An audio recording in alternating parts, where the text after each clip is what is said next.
अल्हम्दुलिल्लाह अल्हम्दुलिल्लाह व कफ़ा व सलामुन अला इबादिहिल्लज़ीना इस्तफ़ा अम्मा बअद वअऊज़ु बिल्लाहि मिनश शैतानिर रजीम बिस्मिल्लाहिर रहमानिर रहीम या अय्युहल्लज़ीना आमनु उदख़ुलू फ़िस्सिल्मि काफ़्फ़ा सदक़ल्लाहु मौलाना अज़ीम व सदक़ रसूलुहुन नबियुल अमीनुल मुख़्तारुल करीम व नहनु अला ज़ालिका लमिनश शाहिदीन व शाकिरीन वल्हम्दुलिल्लाहि रब्बिल आलमीन।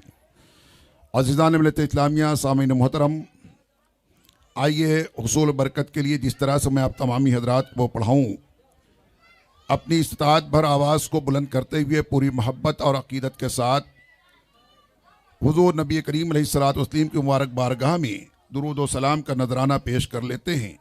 पढ़े अस्सलातु वस्सलामु अलैका या रसूल अल्लाह,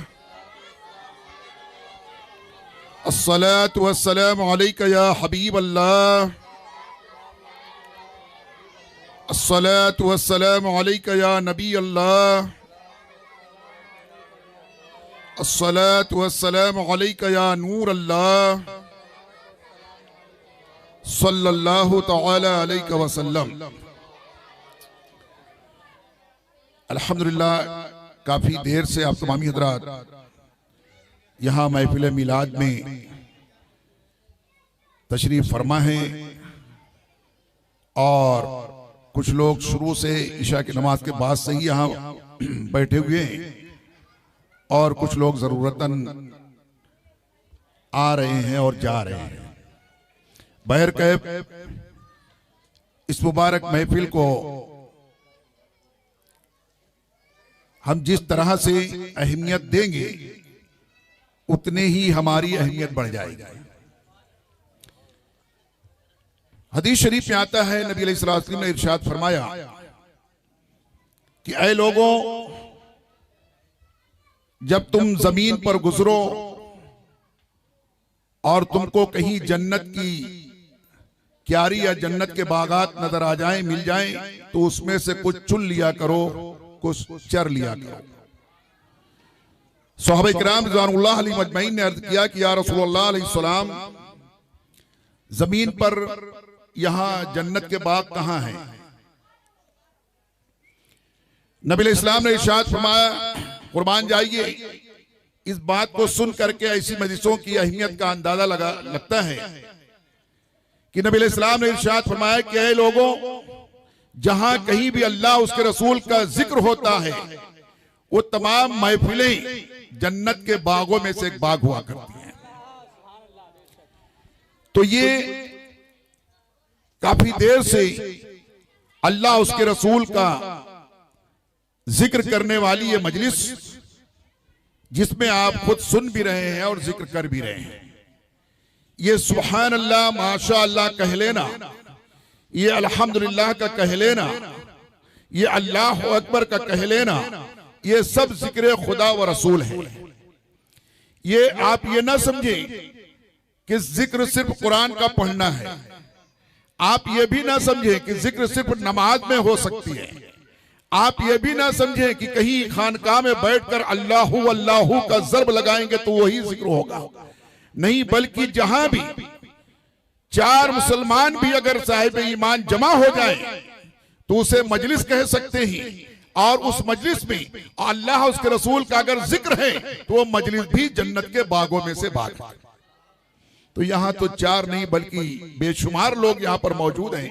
अल्हम्दुलिल्लाह, अल्लाह का शुक्र है कि आज भी मुआशरे के हजार बिगड़ जाने के बावजूद भी, हालात बेइंतहा बेकाबू और कंट्रोल से बाहर हो जाने के बावजूद भी, हमारी अपनी आबादियों और बस्तियों में ऐसे लोग पाए जाते हैं जो इस तरह की मजलिसों को पसंद करते हैं।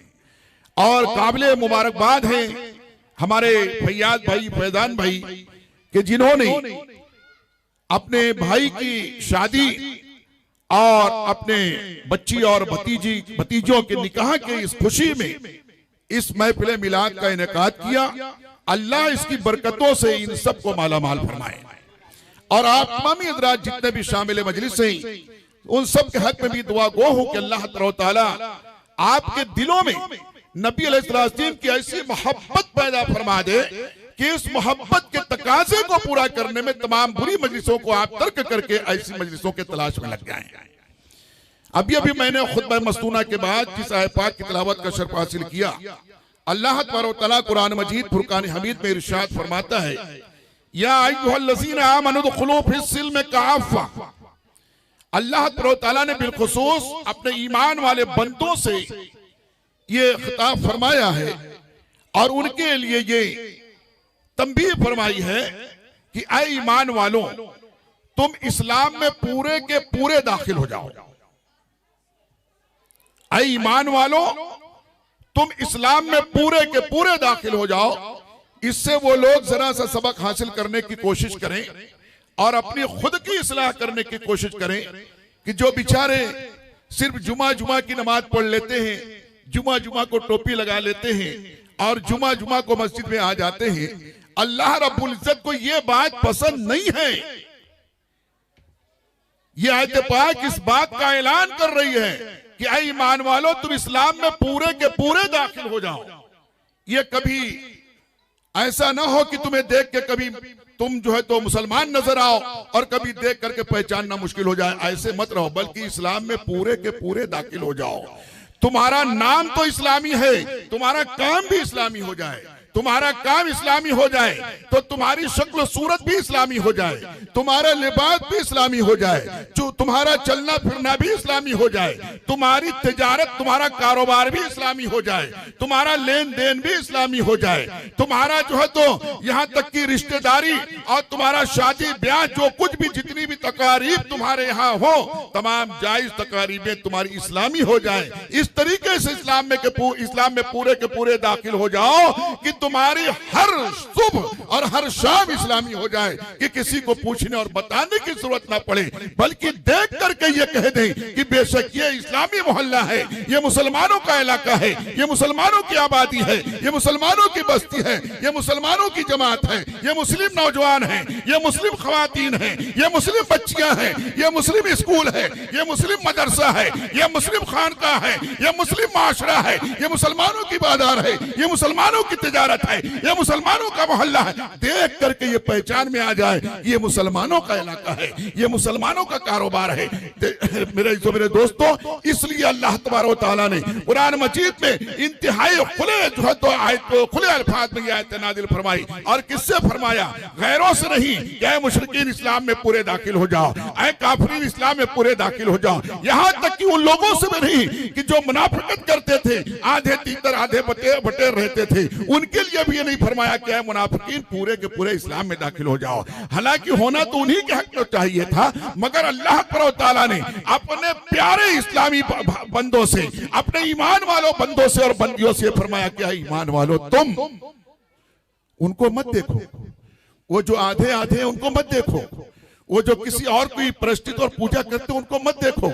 ऐ ईमान वालों, तुम इस्लाम में पूरे के पूरे दाखिल हो जाओ।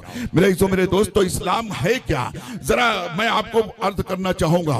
एक हदीस पाक है, इंतहाई मशहूर और मारूफ हदीस पाक है। 12 उलमाए कराम अपने लिए इसे मौजूए सुखन बनाया करते हैं। हदीस जिब्रील उसे कहते हैं। एक मरतबा सहाबे कराम रिज़वानुल्लाह अलैहिम अजमईन नबी अलैहिस्सलाम की बारगाह में हाजिर व मौजूद थे। सहाबे कराम का मजमा था और उसमें नबी अलैहिस्सलाम मौजूद थे, तशरीफ फरमा थे।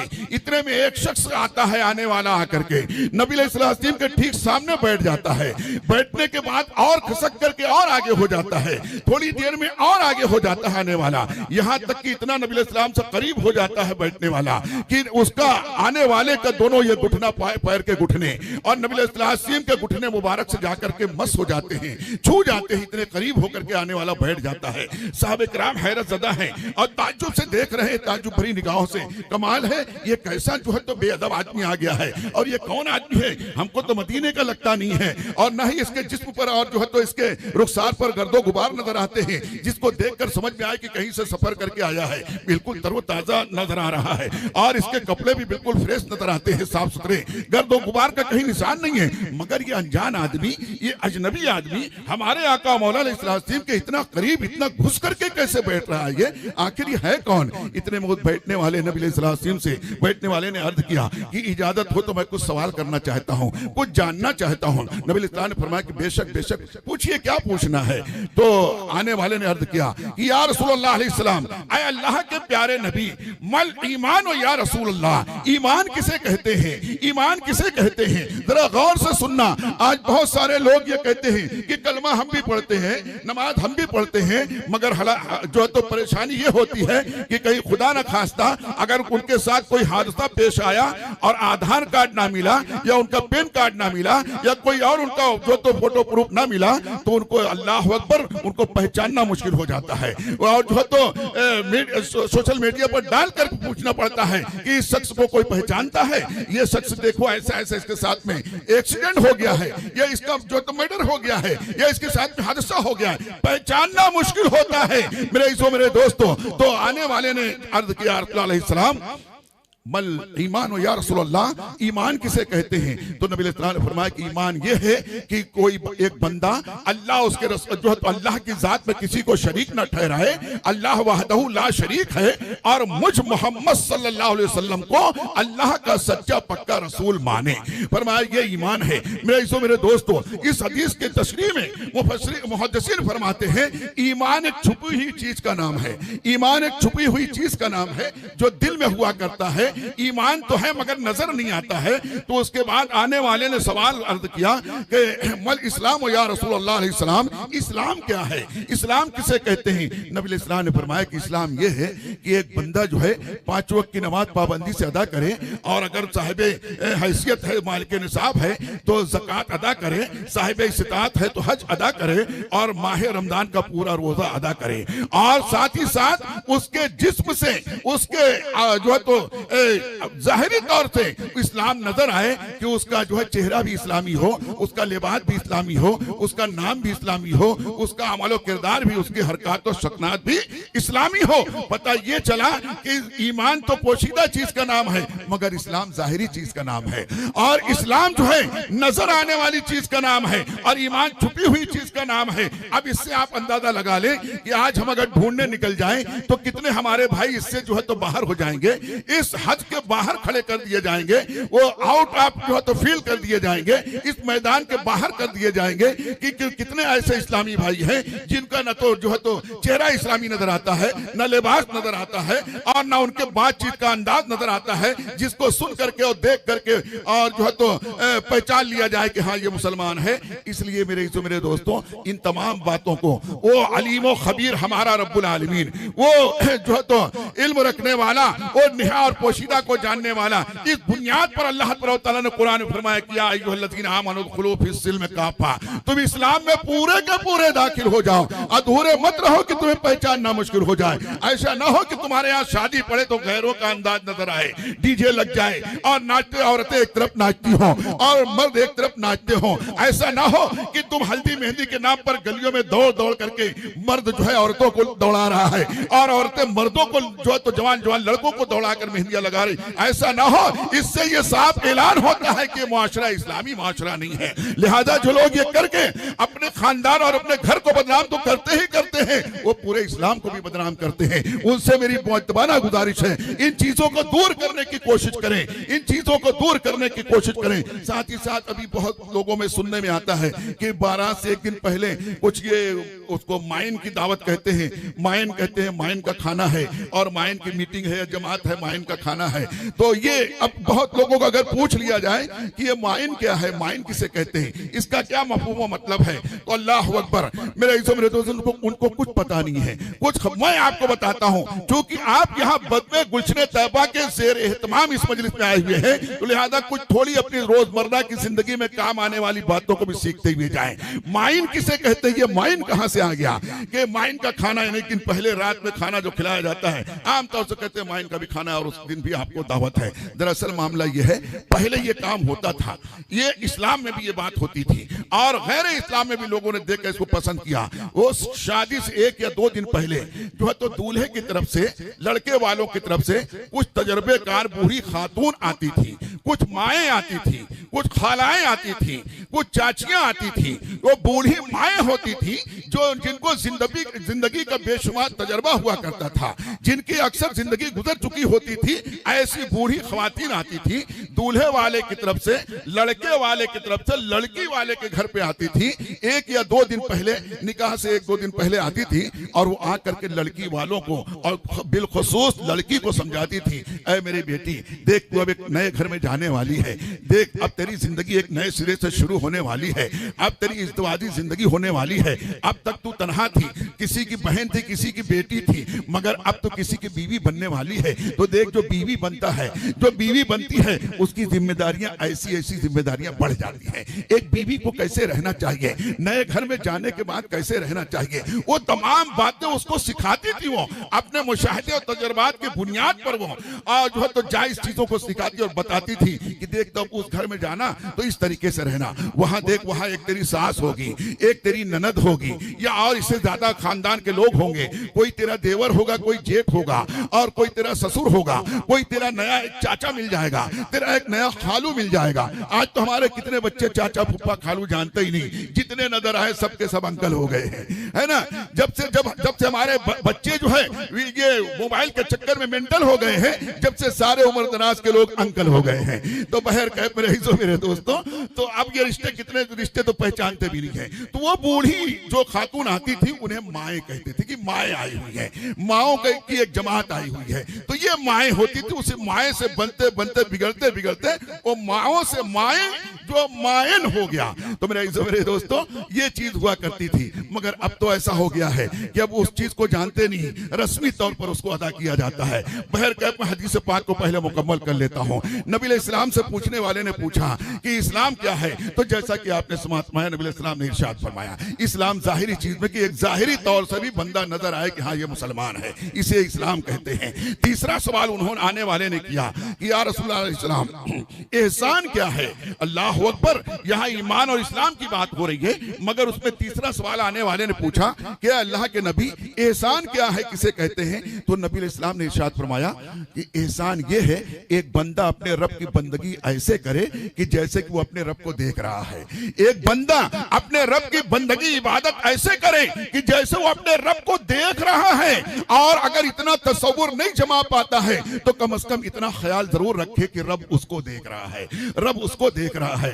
अब ये जुम्मा के दिन बेचारे बहुत सारे लोग आखिरी में भागते भागते आते हैं, उनको कुछ ख्याल नहीं है कि रब देख रहा है, वो बस ये देखते हैं कि इमाम साहब नहीं देख रहे हैं। वो बेचारे सीढ़ी के पीछे नमाज पढ़ ले रहे हैं, वो वजू खाने में, तहरत खाने में नमाज पढ़ ले रहे हैं, वो कुछ लोग तो मैदान में बाहर ही नमाज पढ़ ले रहे हैं, और कुछ लोग जो है तो इमाम साहब के रुकू में जाने के बाद दौड़ के शामिल, वो बस ये देखते हैं इमाम साहब नहीं देख रहे हैं, और जो तो दीगर जो यहाँ के मौजिद साहब भी नहीं देख रहे हैं, दीगर जिम्मेदारान भी नहीं देख रहे हैं। वो ये भूल जाते हैं कि हुक्म तो ये है कि एक बंदा अपने रब की बंदगी ऐसे करे कि जैसे रब को देख रहा है। अब जब अगर किसी का मालिक किसी का सेठ देखता रहेगा तो क्या जरा भी काम में कोताही करेगा, क्या जरा भी चोरी करने की कोशिश करेगा। जब जिस बंदे के दिल में ये बात बैठ जाएगी कि रब हमें देख रहा है, हमारा मालिक हमें देख रहा है, रब्बुल आलमीन हमें देख रहा है, जब उसके दिल में ये बात बैठ जाएगी तो इंशाअल्लाह जब नमाज में रहेगा तब भी जो है तो ये तस्वुर में खोया रहेगा, और जब बाजार में रहेगा तब भी इसी तस्वुर में रहेगा कि झूठ मत बोलो, रब देख रहा है,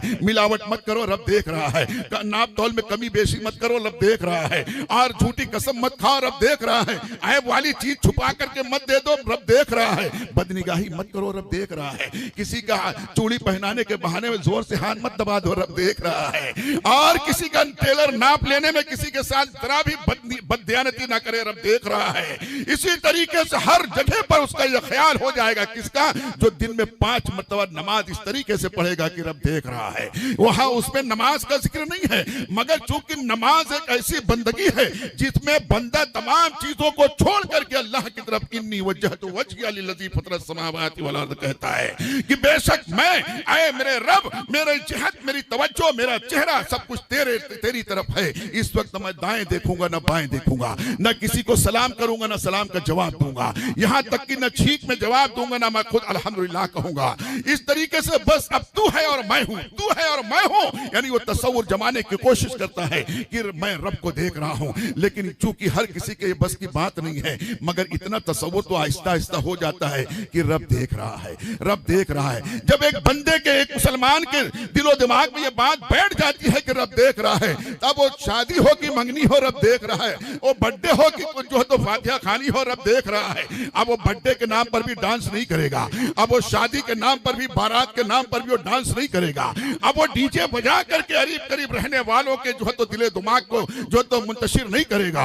अब उसके दिमाग में ये बात आ जाए कि रब देख रहा है, रब देख रहा है। तो मेरे इज़्ज़ो मेरे दोस्तों, इसलिए अल्लाह तआला ने फरमाया, ऐ ईमान वालो इस्लाम में पूरे के पूरे दाखिल हो जाओ। मेरी माँ और बहनें भी सुन रहे हैं मेरे ख्याल से, तो वो भी गौर से सुन लें। ये सारी रस्में जो हैं, ये हिंदुआना रस्में, ये काफराना रस्में, ये सबको छोड़ करके हमें उन रस्मों को अपनाना चाहिए जिसकी शरीयत ने इजाजत दी है, जो इस्लाम में जायज है। जब ऐसा हम करेंगे तो इंशाअल्लाह इसकी बरकत न कि सिर्फ हमारी इस दुनियावी जिंदगी में मिलेगी, बल्कि मरने के बाद कब्र में भी मिलेगी, और कल उठने के बाद कयामत के दिन हश्र में भी मिलेगी। मैं आपको बताऊं मेरे इज़्ज़ो मेरे दोस्तों, सही तरीका तो यह है कि दूल्हा सेहरा बांधने से पहले, अमामा बांधने से पहले, सुरमा लगा लेने से पहले दूल्हे को चाहिए कि पूरी तरह से कामिल वजू कर ले, कामिल वजू कर ले, और इस तरीके से वहां भी पहले से कहलवा के रखे दुल्हन को कि निकाह से पहले वजू कर लेना। अब आप जरा सोचो, ये यार ये तो बड़ा दुश्वार कुन मामला है कि एक दुल्हन जो 5,000 10,000 दे करके ब्यूटी पार्लर में मेकअप करा के आई है, इतना पैसा खर्च करके, वो वजू करेगी तो सारा धुल नहीं जाएगा, फिर उसकी कीमत वो करा के क्या फायदा होगा। आज ये क्योंकि ये गैरों की चलन है। फरमाया जिसने अल्लाह की बनावट को बदलने की कोशिश की, जिसने अल्लाह की बनावट को बदलने की कोशिश की, अल्लाह तआला उसके जो है तो उसके ईमान को बदल देगा, और उसके नामे अमाल को बदल देगा, और उसकी नेकियों को बदल देगा। गुनाहों में जिस तरीके से अल्लाह कुरान में फरमाता है कि बेशक जो है इन्नल हसनात युज़हिबन अस्सय्यात, नेकियां जो हैं और बुराइयों को बदल देती हैं, मिटा देती हैं। ऐसे बुराइयां जो है जो तो नेकियों को भी मिटा देती हैं। बुरा काम करने से नेकियां भी मिट जाया करती हैं, और अच्छा काम करने से, नेक काम करने से, सच्चे दिल से तौबा कर लेने से और इस्तिग़फ़ार कर लेने से, फिर तो अल्लाह फरमाता है युबद्दिलुल्लाहु सय्यातिहिम हसनात, बेशक अल्लाह वो है जो युबद्दिल, तब्दील कर देता है, बदल देता है, उसके गुनाहों को नेकियों में बदल देता है, उसके गुनाहों को नेकियों में। तो अर्थ मैं कर रहा था कि लड़के वालों को भी चाहिए कि वो पहले से कहलवा दे लड़की के पास कि तुम बावजू रहना, हमारा निकाह बावजू होना चाहिए, और हमारे घर में आना तो बावजू आना, और आने के बाद अब जरूरतन अपनी जरूरत को पूरा करने के बाद फिर से वजू कर ले। यहां तक कि जब दूल्हा पहली नजर तो उस पर करने के लिए जब घर में आए, जब तन्हाई तखलिये में पहुंचे, अपने उस दुल्हन के कमरे में घर में पहुंचे, उस वक्त दुल्हन को चाहिए कि बावजू रहे, क्योंकि जो बेवजू रहती हैं उनके करीब शैतान होता है, और जो बावजू होते हैं उनके करीब रहमत के फरिश्ते हुआ करते हैं। तो मेरे इज़्ज़ो मेरे दोस्तों, जब कोई बावजू होते हैं, दूल्हा भी बावजू है, दुल्हन भी बावजू है, तो अल्लाह तआला जो है तो जानते हो फरिश्तों से हुक्म फरमाता है, फरिश्तों जन्नत को संवार दो, जरा और संवार दो, और एक मेरी रहमत की चादर लेकर के जाओ, वो फला जगह पहुंच जाओ, और वहां जाने के बाद एक नवी नवेली दुल्हन तुमको नजर आएगी और एक सजा संवरा हुआ दूल्हा तुमको नजर आएगा।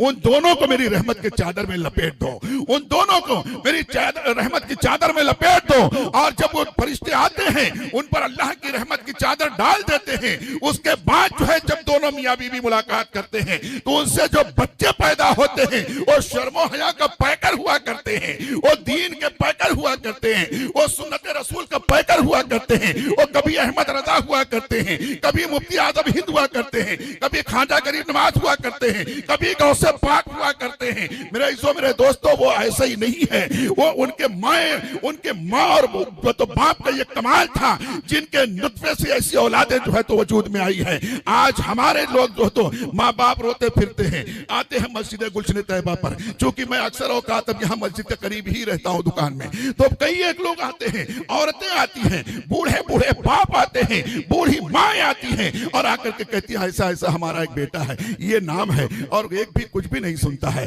वो कुछ भी नहीं सुनता है, और बोलो कुछ तो करता कुछ है, यहाँ तक कि गालियां बक देता है, मारने को हाथ उठा देता है, और कुछ भी कमाता है बस अपने आप पे खर्च करता है। हम बूढ़ी बूढ़े को कुछ भी नहीं ख्याल करता है। अल्लाह अकबर। मेरे इज़्ज़ो मेरे दोस्तों, मैं आपको बताऊं, अब उसके संवारने के दिन गए। अब तो खुद उसे तौफीक मिल जाए तो संवर जाए, और खुद उसे तौफीक मिल जाए तो संवर जाए। जैसे कि ये मुबल्लिगीन की जमात आप देख रहे हैं यहाँ वहां तक फैली हुई है।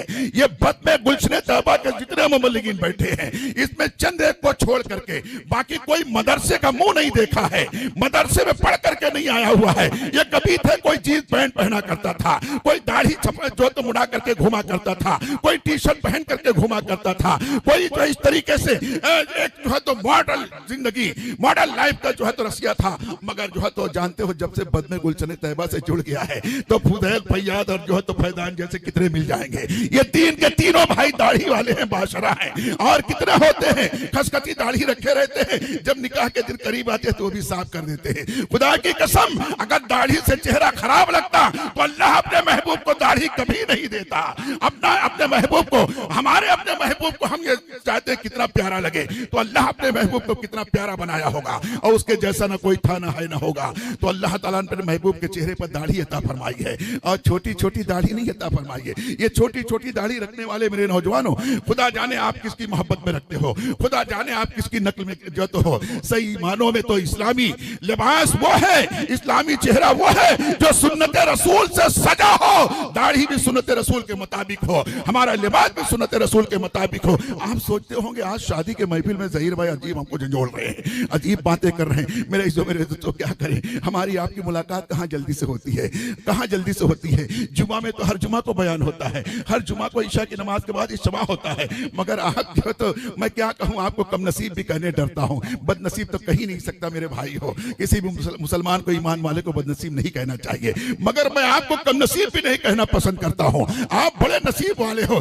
नसीब वाले ना होते तो मुसलमान क्यों कर होते। ये बहुत बड़ी नसीबी जो तो खुश नसीबी की बात है कि अल्लाह ने हमें अपने महबूब की उम्मत में पैदा फरमाया, ईमान दिया, मुसलमान बनाया। अब इस नसीब पर जरा अल्लाह का शुक्र अदा करते हुए वो इस्लामी शियार और जिंदगी को अपनाने की कोशिश करो, और अपने हर तकरीबात, हर महफिल, हर मजलिस को इस्लामियात से सजाने की कोशिश करो। इंशाअल्लाह जिंदगी में बहार आ जाएगी, जिंदगी में बहार आ जाएगी। और ये बहार जब आएगी तो जानते हो, बहार आने से सिर्फ चमनिस्तान ही नहीं महकता है, बहार आने से सिर्फ गुलिस्तान ही नहीं महकता है, बल्कि उसके करीब से गुजरने वाला भी खुशबू पा जाता है। जिस तरफ हवा चलती है उस तरफ खुशबू फैल जाती है, जिस तरफ की हवा होती है गुलिस्तान की खुशबू उधर रुक कर लेती है, और कभी कभी तो पूरे शहर को, बल्कि पूरे पूरे स्टेट को महका दिया करती है। लोग पूछा करते हैं कि कश्मीर में इतना खुशबू क्यों आती है, क्या वहां लोग हर वक्त मुअत्तर रहा करते हैं? नहीं नहीं, हर वक्त मुअत्तर, वो तो गरीब इलाका है, गरीब स्टेट है। वहां जाके आने वाले, मैं भी अल्हम्दुलिल्लाह जाके आया हूं, इंतहाई गरीब लोग रहते हैं वहां पर। वहां तो इसी महंगी खुशबू लगाने नसीब भी जल्दी नहीं होता। मगर चूंकि वहां पर हर तरफ जो तो गुलिस्तान है, बहार ही बहार नजर आती है। कभी फूलों की बहार है तो कभी फलों की बहार है, कहीं फूलों की बहार है तो कहीं फलों की बहार है। उसकी खुशबू से जो है तो पूरा बिलखुसूस श्रीनगर जो है वो कश्मीर का हिस्सा वो महकता रहता है। मेरे दोस्तों, तो अर्ज यह कर रहा था, जिस घर के लोग अगर इंशाअल्लाह अपनी इस्लाह करके इस्लामियात में अपने आप को डुबा लेंगे, तो जब इस्लामियात में डूब करके निकलेंगे तो पूरा मोहल्ला महका देंगे इंशाअल्लाह। आपके साथी भी महकने लगेंगे, आपके हर मजलिस में रहने वाले हर लोग महकने लग जाएंगे इंशाअल्लाह। आपकी जरा सी जो तो कोशिश पर आप न जाने कितनों की इस्लाह कर जाओगे, न जाने कितनों की जिंदगी में तब्दीली आप ला लोगे। आप जरा से अगर हिम्मत से काम लोगे, अपने आप को तब्दील करोगे। इसकी मिसाल मैं आपको ये दे दूं मेरे दोस्तों, कि किसी ने कहा कि अगर आप के 4 या 5 दोस्त नमाजी हैं, आपके 5 दोस्त अगर नमाजी हैं, इंशाल्लाह छठे आप नमाजी बन जाओगे, इंशाल्लाह छठे आप नमाजी बन जाओगे। लेकिन अगर आपके 5 दोस्त बेनमाजी हैं और आप नमाजी हैं, तो खुदा ना खास्ता आज नहीं तो कल आप भी बेनमाजी हो जाओगे। इसलिए मेरे दोस्तों, अपने आप को अगर वाकई गर्मी से बचाना है तो धूप से हट करके छांव में आना पड़ेगा। अपने आप को अगर ठंडी से बचाना है तो हवे की जो है तो सनसनाती हुई हवे वाली जगह से कहीं आपको आड़े में आना पड़ेगा, दीवार की छांव में आना पड़ेगा, और वैसा लिबास पहनना पड़ेगा। बारिश से बचना है आपको जो है तो छतरी लेना पड़ेगी, या तो रेनकोट पहनना पड़ेगा, कहीं साए में आना पड़ेगा। अगर दुनियावी एतबार से अपने इसी बदन को बारिश से, ठंडी से, गर्मी से बचाने के लिए आप तमाम इंतजाम करना जरूरी समझते हैं, तो मेरे दोस्तों दुनिया के फितनों से बचा बचाने के लिए इस्लाम का साया लेना जरूरी पड़ गया है।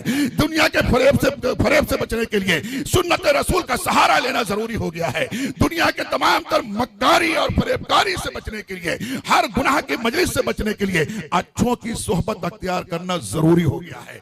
आपसे मैं गुजारिश करता हूं, खुदारा आप आज यहाँ इतने बड़ी तादाद में आप लोग बैठे हुए हैं, मेरे सामने भी आप हैं, मेरे बाईं तरफ भी आप हैं, मेरे दाहिनी तरफ भी आप हैं। मैं आप सबसे यह गुजारिश करता हूं कि खुदारा अपने जिंदगी को अगर वाकई बदलने की जर्रा बराबर भी आपके अंदर चाहत है, जुस्तजू है, तलब है, तो आप अच्छे लोगों की सोहबत अख्तियार करें। अच्छों की सोहबत की मिसाल यूं है कि एक आदमी किसी अतर फरोश के पास गया, कोई परफ्यूमर्स के पास गया दुकान पर। अब दोस्त से गया, खाली अस्सलाम वालेकुम मुसाफा किया, हाथ महकने लगा। थोड़ी देर मुलाकात के लिए खड़ा हो गया या बैठ गया। अब चूंकि अतर फरोश है, वो अतर बेचता है, दुकान अतर की है, जो ये खरीद नहीं रहा है, वो दूसरे उसके कस्टमर आ रहे हैं, किसी को दे रहा है, किसी को बता रहा है, सिंपल।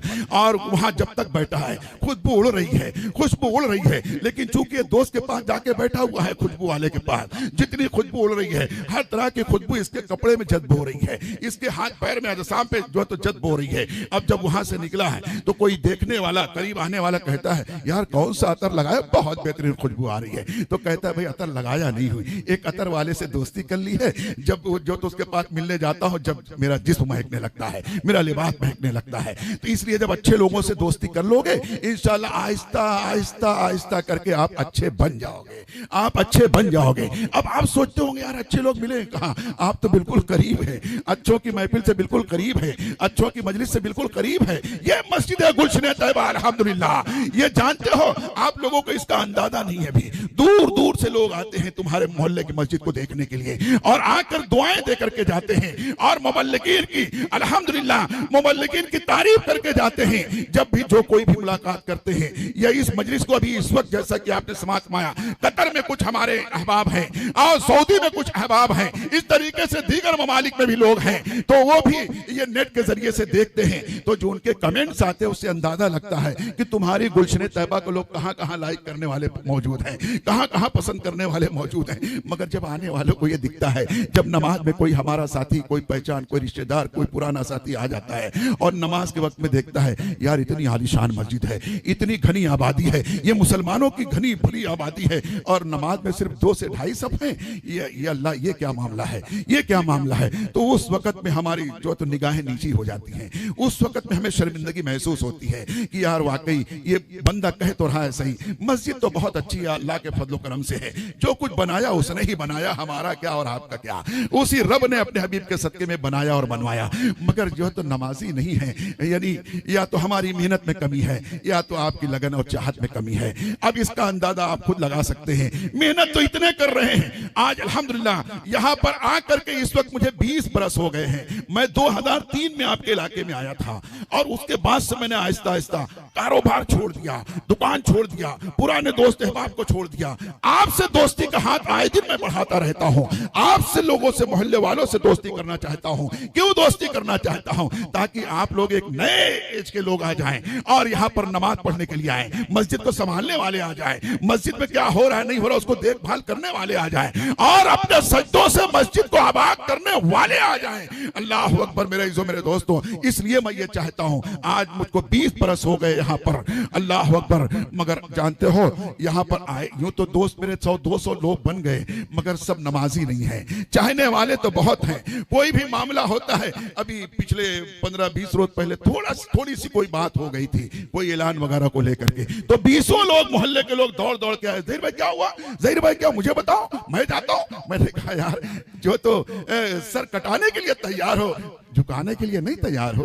तुम झुकाने के लिए तैयार हो जाओ, इसी में मेरी खुशी है। तुम सजदा करने के लिए तैयार हो जाओ, मैं समझूंगा मैं कामयाब हो गया, मैं समझूंगा मुझे यहाँ बहुत कुछ मिल गया। मेरे इज़्ज़ो मेरे दोस्तों, तो बहर कहिए क्योंकि वक्त हो गया और आधा घंटा हो गया मुझे बोलते हुए, तो मैं आपसे रुक होना चाहता हूँ। आखिर में सिर्फ यही कहूंगा, अल्लाह का फरमान याद रखो, या अय्युहल्लज़ीना आमनु दुखुलू फिस्सिल्मि काफ़ा, ऐ ईमान वालो इस्लाम में पूरे के पूरे दाखिल हो जाओ। कोई काम नहीं आएगा, कब्र में कोई साथ नहीं आएगा, वहां बस अपने अमाल जाएंगे, वहां अपने किरदार जाएंगे, वहां अपना किया हुआ जाएगा, कोई दोस्त साथ। जैसे दुनिया में आप समझते नहीं हो कि इतना बड़ा मजमा होता है, एक से एक हमारे जो तो बॉडीगार्ड, एक से एक जो है तो हमारे दोस्त होते हैं, जो बड़े स्मार्ट लोग भी होते हैं, बड़े मॉडल किस्म के होते हैं। उसमें कोई बहुत बिल्डर होता, बॉडी बिल्डर होता है, और कोई बिल्डिंग बिल्डर होता है, बड़े पैसे वाले भी होते हैं। हमारे दोस्त अहबाब हमारे साथ में बैठे हुए रहते हैं। मौत आती है, सबके दरमियान से लेके चली जाती है। कोई काम आता है, कोई बचाता है, कोई उससे मुकाबला करता है, कोई रोकता है। नहीं, ये एक मिसाल है दुनिया में। कब्र में भी कोई नहीं आएगा, कोई नहीं आएगा, कोई दोस्त, कोई अहबाब, कोई साथी, कोई बिल्डर, कोई जो है बिजनेसमैन, कोई पार्टनर, कोई नहीं आएगा। वहां सिर्फ अगर आने वाली एक साथ है एक घड़ी के लिए, तो अल्लाह के महबूब की साथ है। मेरा इसो जब वही आने वाले हैं तो उन्हीं के रास्ते पे चल पड़ो ना, उन्हीं का कहना मान लो ना, उन्हीं से दोस्ती अच्छी कर लो ना, उन्हीं की मोहब्बत दिल में बसा लो ना, उन्हीं के होके रह जाओ ना, उन्हीं की सुन्नतों के पैकर बन जाओ ना, उन्हीं की दी हुई शरीयत पर अमल करने लग जाओ ना। वही आने वाले हैं। और अगर सिर्फ मुस्कुरा देंगे तो सवाल का जवाब आसान हो जाएगा, सिर्फ देखकर मुस्कुरा देंगे तो सारे सवालों का जवाब आसान हो जाएगा। और अगर आका अलैहिस्सलाम आकर के अल्लाह अकबर, अगर मोहब्बत से देखना गवारा ना किया तो कितना भी ग्रेजुएट होगा अपने वक्त का, कितना भी बड़ा प्रोफेसर होगा, कितना भी बड़ा बारिस्टर होगा, डॉक्टर होगा, इंजीनियर होगा, मगर वो जवाब दे नहीं पाएगा।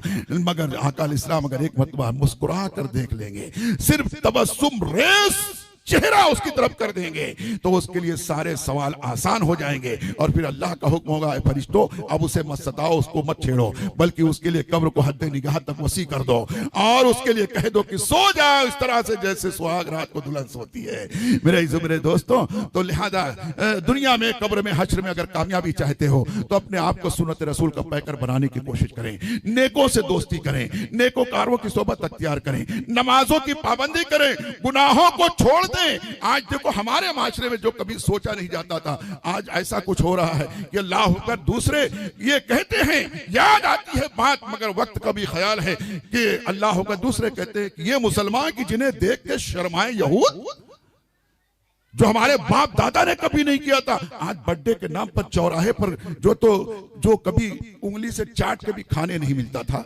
आज केक को पैर से मारा जा रहा है, फेंक कर मारा जा रहा है, दौड़ा के मारा जा रहा है। इस तरीके से खेल उसको बॉल बना लिया है केक को, जो खाने वाली चीज है। और डीजे लगा करके इतना नाच रहे कि नाचते नाचते कई जगह तो मर गया कोई उसके बर्थडे क्या मरंडे हो गया उसके लिए जो है तो लास्ट डे हो गया हो। मेरे दोस्तों, इसलिए मैं आपसे गुजारिश, इस्लामियात पर अमल करो, करेंगे इंशाअल्लाह। इस्लामी तहजीब बनाने की कोशिश करो, अपने माशरे को इस्लामी माशरा बनाने की कोशिश करो। ये शादी, ये मिलाद की महफिल एक मिसाल है तुम्हारे लिए। हर कोई जो भी मुसलमान हमारे पूरे इलाके में कम से कम, या जहां तक मेरी बात पहुंच रही है, आपके यहाँ शादी हो, लड़की की हो या लड़के की हो, वहां आप महफिल मिलाद रखें। न ये महफिल रखी जाती, ना इतनी बात कर पाता। ये एक बहाना हुआ ना, ये एक जरिया हुआ ना। ये हमारे फैयाद भाई खड़े हैं, अल्लाह सलामत रखे, बरकत अता फरमाए। इन्होंने ये महफिल का इनेकाद करके ये मौका दे दिया ना, इतनी देर तक आपको गुनाहों से बचा लिया ना। आप कुछ भी ना कहते, एक मर्तबा भी सुभान अल्लाह माशाअल्लाह नहीं कहते, खामोश बैठे रहते, तब भी गुनाहों से तो बचे रहते ना। आप फैसला लें, अगर इतनी देर आप कहीं और होते, न जाने कितना आप तक माँ बहन सब कर डालते, न जाने कितने गीबत चुगलखोरी सुन लेते। नहीं करते तो सुन तो लेते ना। और न जाने कितने लोग किसकी बहन बेटियों को देखते रहते, अपनी आंखों को गुनाहों से भरते रहते। आखिरी बात है, कह दो मिसाल आपके दिल पर उतर जाए, ताकि एक शख्स को मैं जानता हूं, अभी वो शख्स जिंदा है। एक मरतबा वो शख्स एक होटल के ओटे पर बाहर बैठा हुआ था। आदत के मुताबिक अपने बाजू वाले को उसने कोनी मार करके कहा, देख जो आ रही है। फिर उसके 2-3 जुमले कह करके क्या दिखती है और क्या लगती है। यकीन जानो शर्म से पानी हो गया वो शख्स। जब वो खातून करीब आकर के यूं नकाब उठाई तो उसने यूं उठा लिया। लोगों ने पूछा क्या? बोले यार मेरी बहन है। अपनी बहन को ऐसी निगाह से देख करके दूसरों के सामने उसकी तारीफ किया उसने कि देखो क्या दिखती है और कैसे लगती है। तो दूसरों की तरफ जब यूं करते हैं तो बाकी उंगलियां हमारी तरफ रहती है ना, ये ख्याल रखना। दूसरों की बहू बेटियों को बदनिगाही से देखने वालों, कोई ना कोई होगा जो तुम्हारी बहू बेटियों को, बहनों को बदनिगाही से देखेगा। इसलिए खुदा अपनी निगाहों को बुरी जो है तो जगह बुरे तरीके से इस्तेमाल करके अपने घर वालों पर मुसीबत मत करो।